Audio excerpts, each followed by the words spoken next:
আমার বাপি বাজার থেকে জাম এনেছিল। সেই জামটা এতটাও খেতে ভালো ছিল না। তাই আমি ভাবলাম কি করি। তারপর আমার মাথায় আইডিয়া এলো যে জামটাকে ভালো করে পরিষ্কার জল দিয়ে ধুয়ে নিলাম। তারপরে একটা পাত্রে রেখে দিলাম জামটাকে।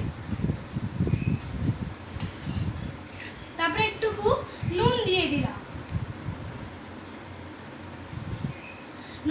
নুন দেওয়ার পর 5 মিনিট একে ভেজতে দিলাম। আমি একটুকু বিট নুন দিলাম। তোমরা কেউ কাঁচা লঙ্কাও দিতে পারো বা পুরা লঙ্কাও দিতে পারো। ফার্স্টে মরিচ কুটে নিলাম।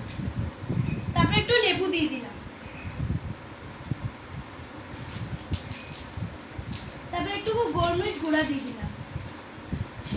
একটা কাঁচা তেল দিয়ে দিলাম।